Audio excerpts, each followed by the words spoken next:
অসংখ্য কোরআনের আয়াতের মধ্যে আল্লাহ পাক রব্বুল আলামিন আল্লাহকে ভয় করার কিছু আয়াত নাজিল করছেন। আবার এই ভয় করার আয়াতের মাঝখানে আল্লাহ কিছু বিধি নিষেধ, কোনটা করা যাবে না এমন বিষয়ে, কোনটা করা যাবে এমন বিষয়ে অসংখ্য আয়াত নাজিল করেছেন।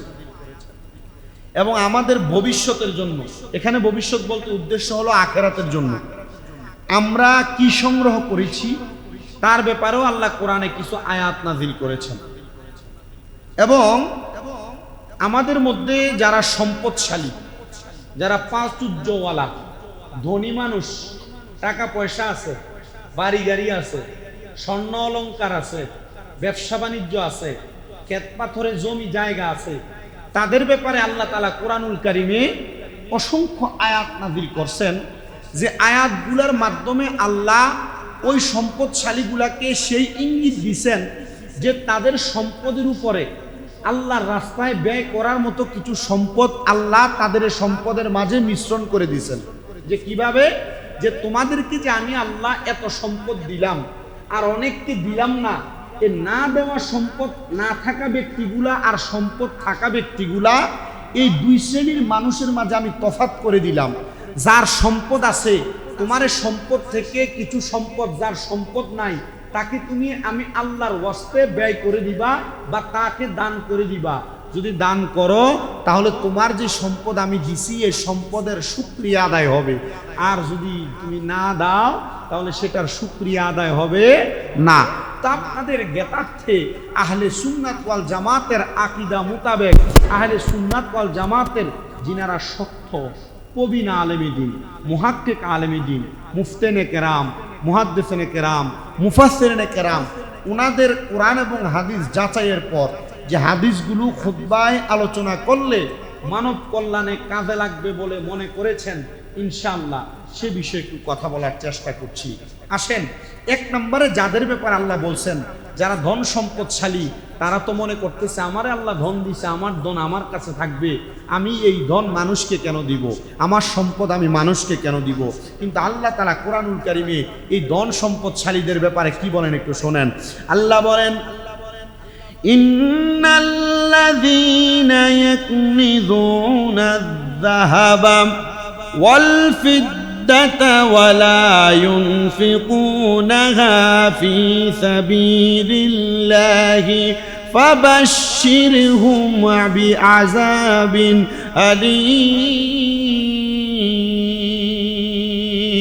সবাই বলি আল্লাহু আকবার।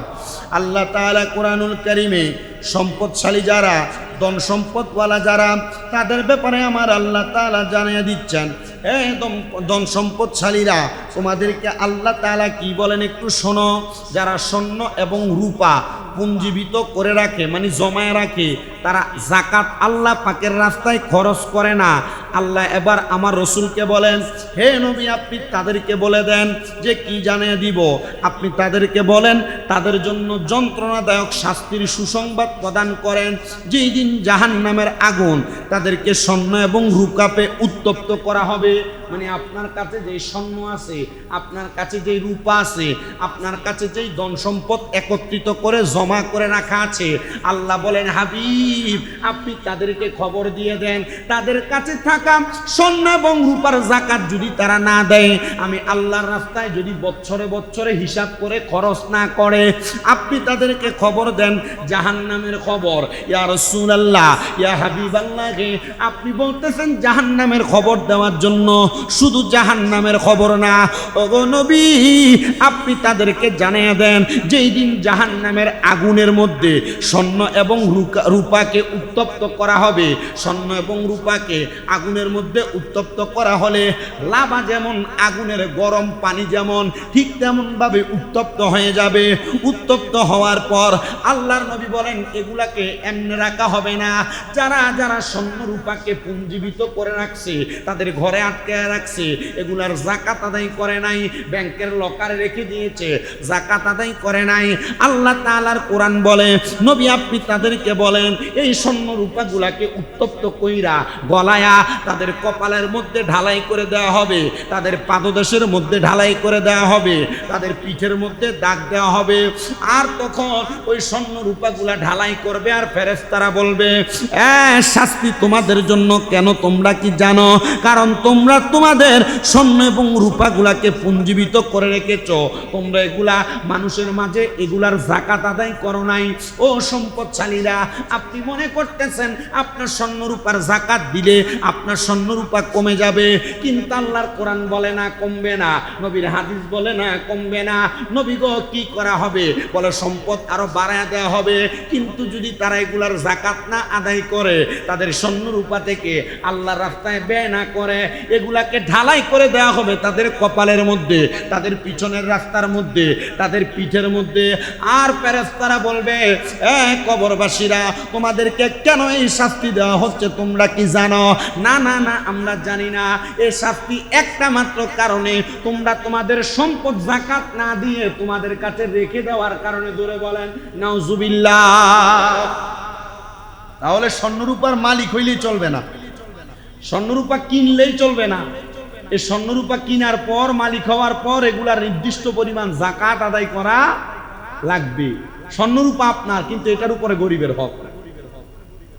এটার উপরে কার হক? গরিবের হক। আপনি চিন্তা করতেছেন, আহা এত সম্পদ বানাইলাম, এগুলাতে আমার গরিবও পাবে? হ্যাঁ পাবে।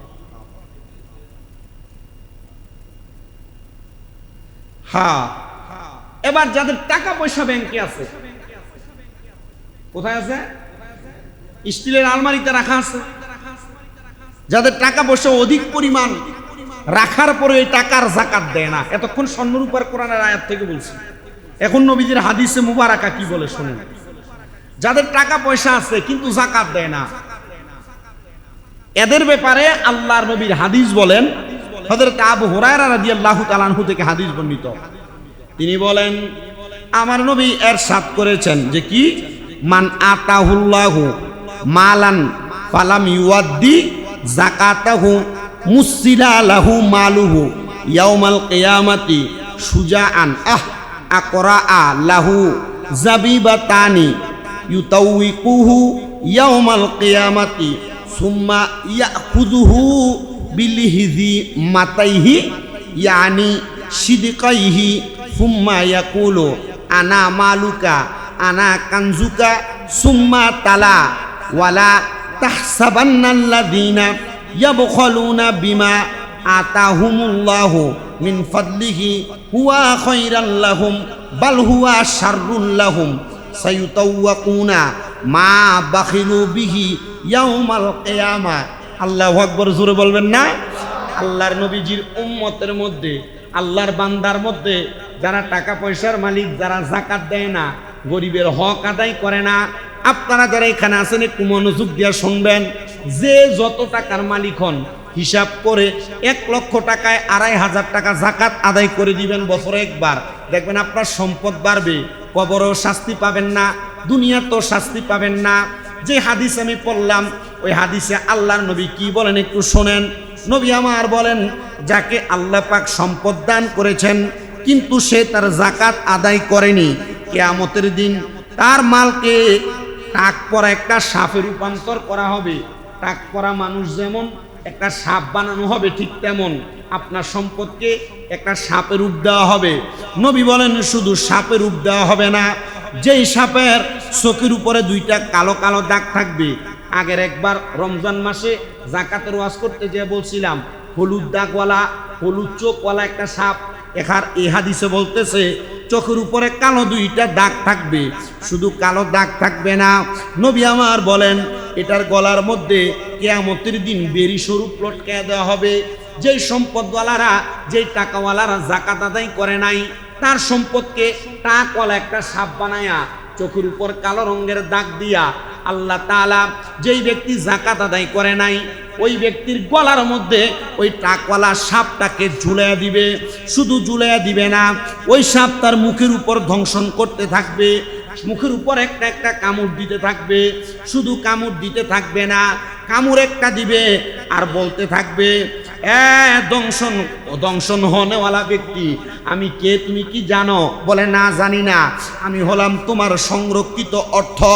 অতঃপর আমার নবীজি আল্লাহর কোরআন থেকে হাদিসের মধ্যে বলতেছেন, নবী আমার বলেন, যারা আল্লাহর দেওয়ার সম্পদে কৃপণতা করে তারা যেন এ কথা মনে করে যে তাদের আমল এবং তাদের জন্য উত্তম দুনিয়াতে, কিন্তু আখেরাতে এটা মন্দ এবং অশোভনীয়।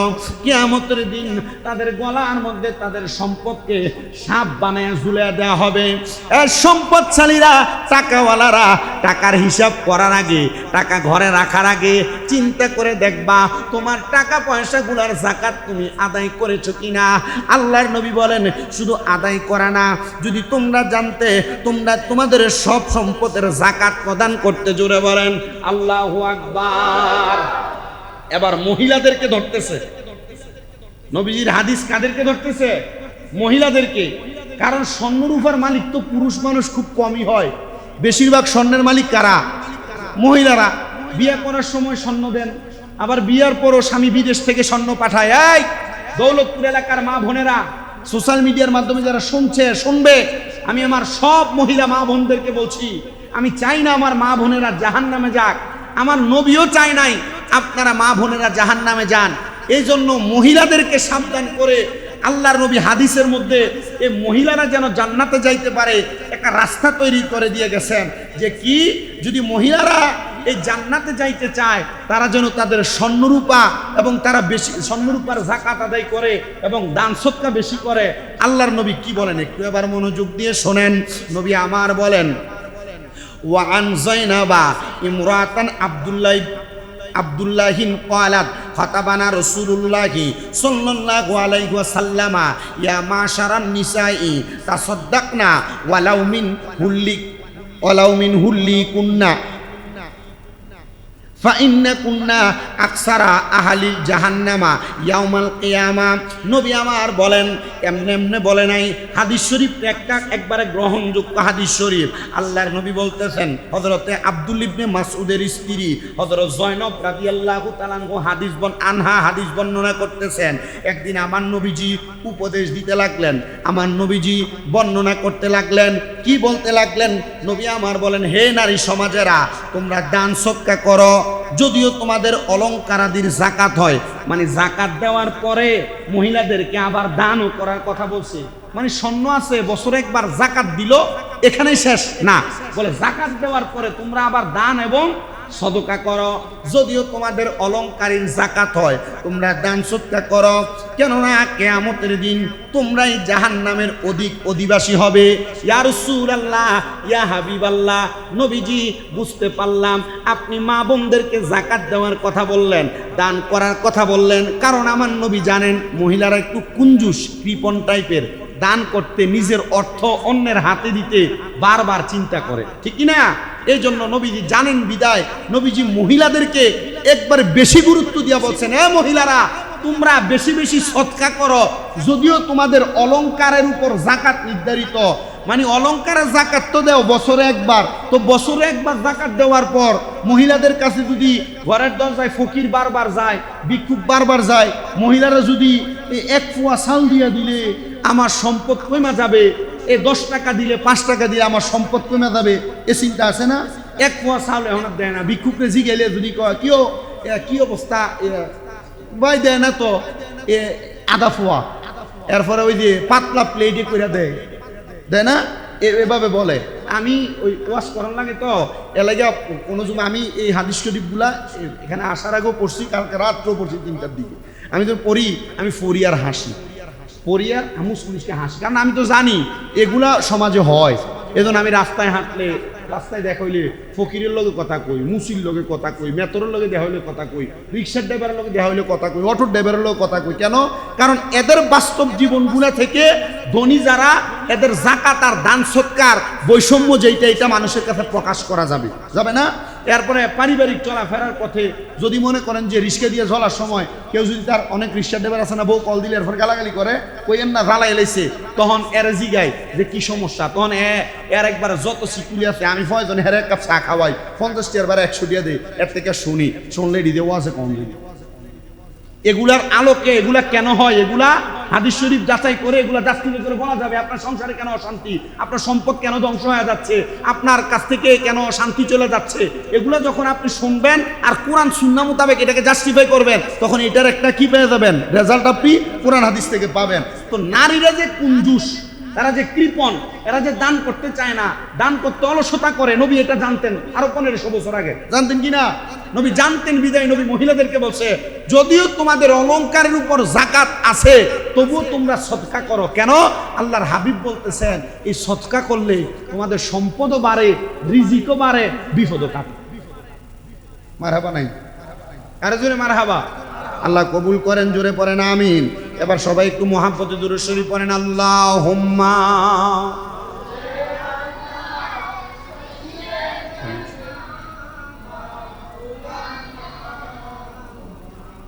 ওয়া আলা আলি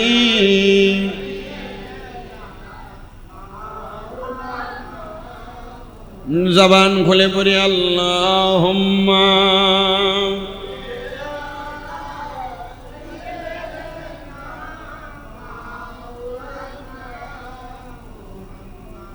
وعلى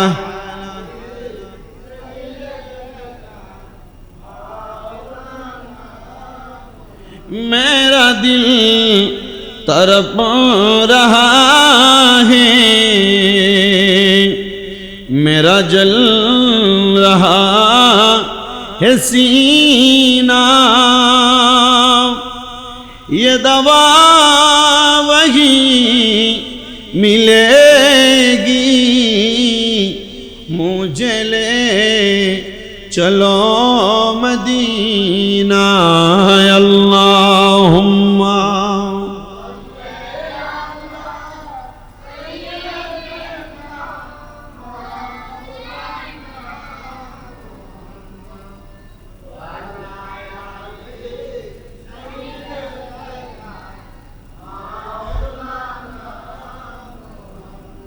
প্রতারণা যারা করে, কি করে?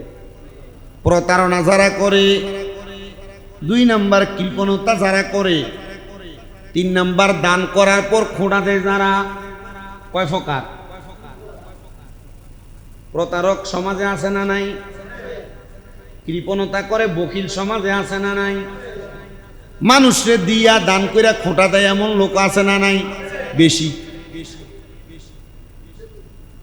এগুলা। এবার এদের ব্যাপারে আল্লাহর নবী কি বলেন শুনেন, প্রতারকের ব্যাপারে, কৃপণ ব্যক্তির ব্যাপারে, যারা দান করে মানুষকে খোঁটা দেয়, এই ব্যাপারে কি বলে শুনেন।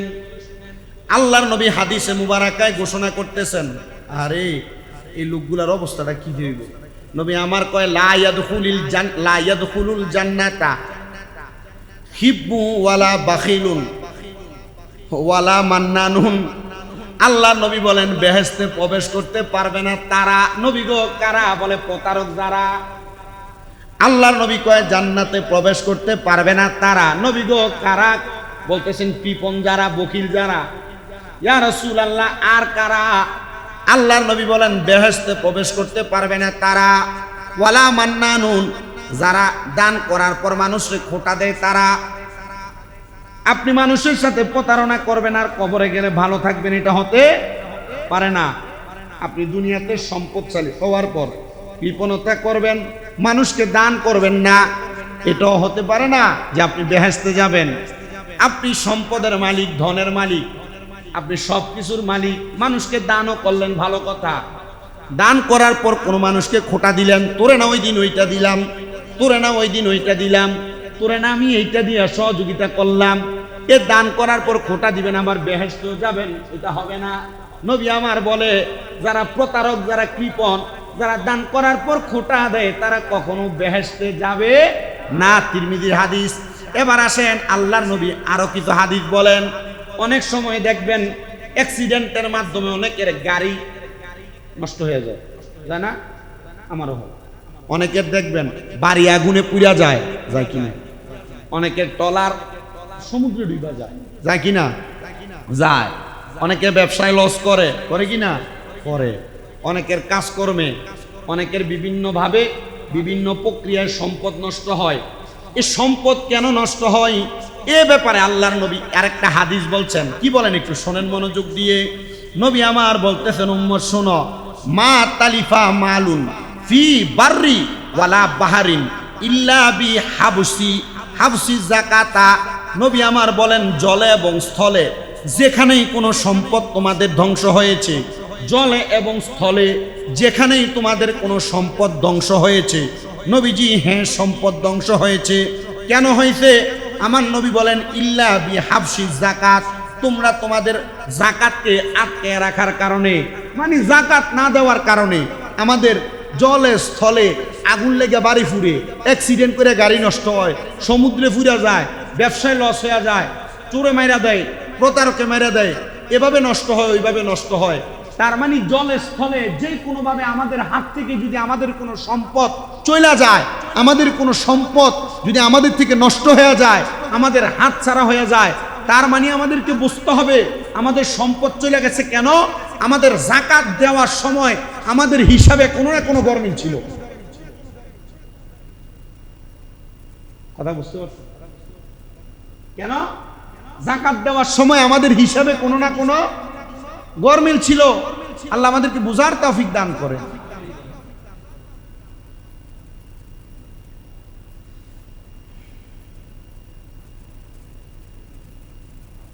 এবার যাকাত না আদায় করলে আল্লাহ তাআলা কি করেন একটু মনোযোগ দিয়ে শোনেন।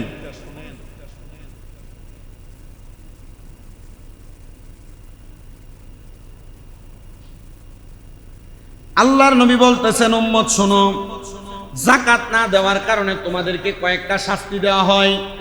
নবীজি কি শাস্তি দেওয়া হয় আপনি একটা বার বলেন না। নবী আমার বলতেছেন, উম্মত শোনো, মা মানা কওমুন যাকাতা ইল্লা হুবিসা আনহুমুল মাতারু। নবী আমার বলতেছেন, উম্মত, যে সম্প্রদায় যাকাত আদায় করে না, যাকাত দেওয়া থেকে বিরত থাকে, আল্লাহ তাআলা তাদের থেকে বৃষ্টিপাত বন্ধ করে দেয়। যারা যাকাত দেয় না তাদের কাছ থেকে আল্লাহ তাআলা কি করেন? বৃষ্টি বন্ধ করে দেন।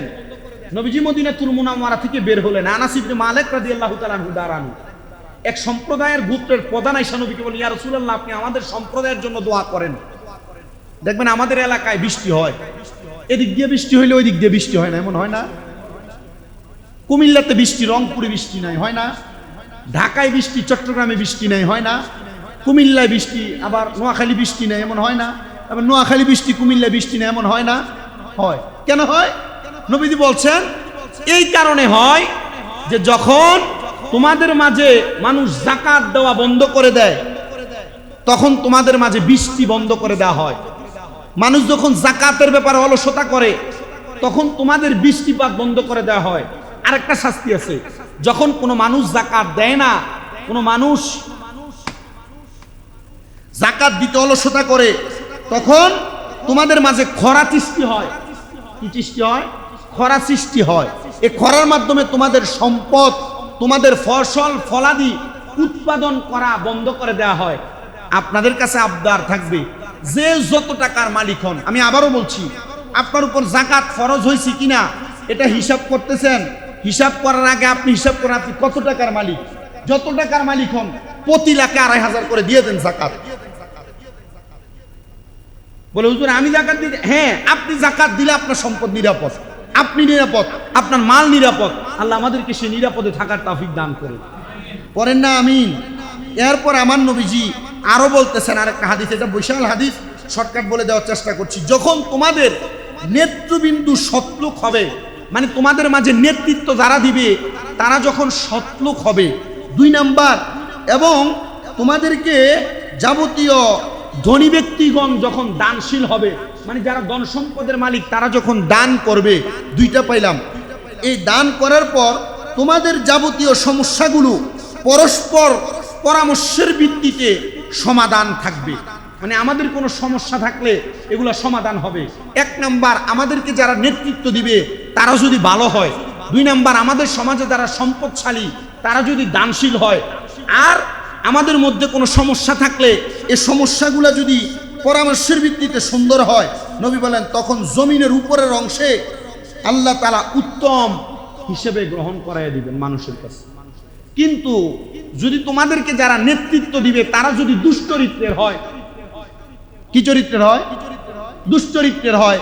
তোমাদের মধ্যে যারা নেতৃত্ব দিবে তারা যদি কুস্বভাবের হয়, জুলুমবাজ হয়, দখলদার হয়, অত্যাচারী হয়, ওই মানুষগুলা যদি হয়, তখন দেখবে তোমাদের ধনীরা দান করা বন্ধ করে দিব।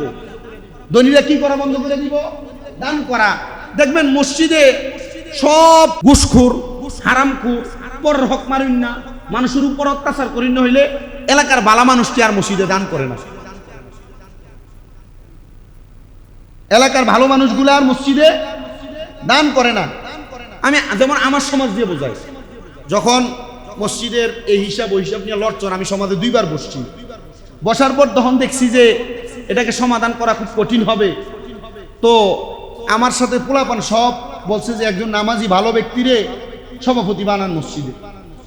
দেখলাম যে জেডি ফুংডা স্যাংডা সব দিয়ে একসাথে হয়েছে। ওই কইছে তো ঠিক আছে, নামাজিরে যদি সভাপতি বানাইবা, কালকে থেকে আমরা মসজিদে কোফাল ঘষা শুরু করে দেই। আচ্ছা, নামাজি আর কোফাল ঘষুন নাকি এক নাকি? নামাজি আর কোফাল ঘষুন এক? কখনই এক না। তখন বুঝছি যে এখানে সমাধান হবে না। এ সমাজের জন্য বাদ লোক ভালো, খারাপ লোক ভালো। এ সমাজের জন্য ভালো কোনো লোক ভালো না। এ সমাজ পরিচালনা করবে বাদে লোক, দুশ্চরিত্র লোক, খারাপ লোক। এটার প্রমাণ সাতক্ষীরের 4 আসনের এমপি। দেখেন না সোশ্যাল মিডিয়ায় আপনারা? এর সমাজকে নষ্ট করার জন্য আপনি এত বড় দায়িত্বে থেকে আপনি একজন এমপি হইয়া আরো ইসলামী দলের নেতা হইয়া আপনি সমাজকে নষ্ট করে দিবেন? মানে নিবেন আপনি? এটা জীবনও মানবে না মানুষ, জীবনও গ্রহণ করবে না। কেন গ্রহণ করবে না? এটার কারণ আছে। কারণ আপনার চরিত্র ভালো না, কারণ আপনার খাসিয়ত ভালো না, আপনার চলাফেরা ভালো না। আপনি যদি এত বয়স্ক হয়ে আপনি দুশ্চরিত্র হন, তা আপনার দুশ্চরিত্রের কারণে সমাজে বিশৃঙ্খলা তৈরি হবে। সমাজে যারা বিশৃঙ্খলা করবে তাদেরকে কখনো বাংলাদেশের মানুষ গ্রহণ করবে না।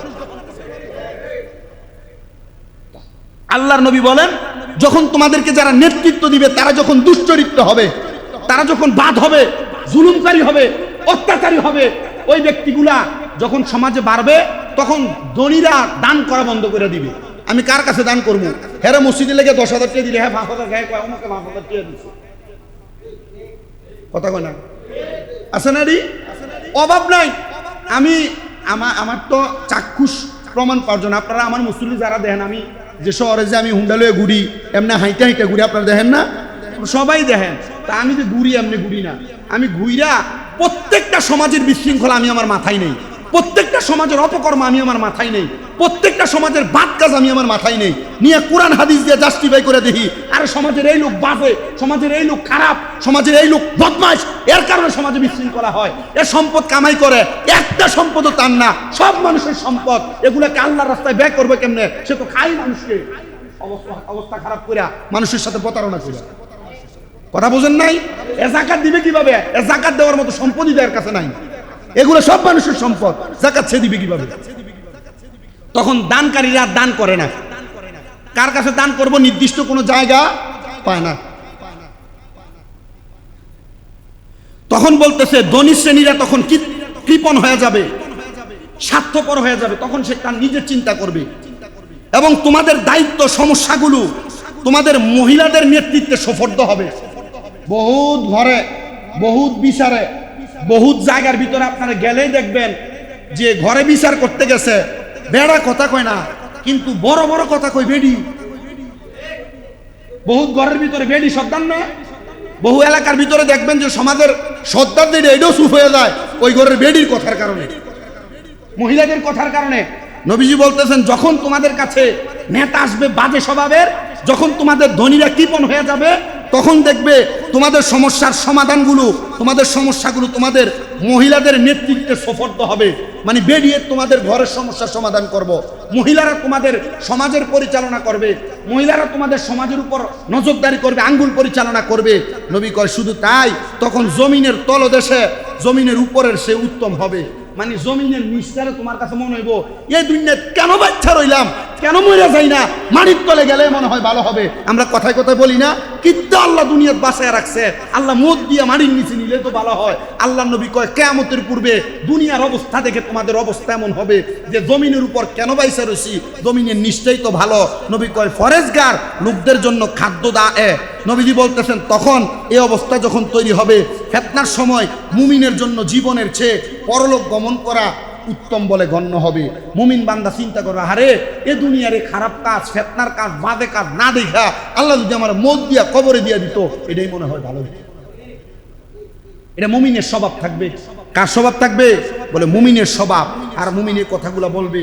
আল্লাহ নবী বলেন, হে মুমিনেরা, হে মুত্তাকিরা, হে ফরেজগারেরা, হে মুসলমানেরা, তোমাদের প্রতি আমার আহ্বান, তোমরা যদি দুনিয়ার উপরি ভাগের সময় থেকে নিচের ভাগ মানে পরলোকের জীবন ভালো কাটাইতে চাও, 1 নাম্বার, তোমাদের কাছে স্বর্ণরূপা থাকলে বছর একবার হিসাব করে যাকাত দাও। তোমাদের কাছে টাকা পয়সা থাকলে বছর একবার হিসাব করে যাকাত দাও। 3 নাম্বার, তোমরা 3টা কাজ করো না, প্রতারণা করো না, কৃপণতা করো না, মানুষকে দান করার পর খোটা দিও না।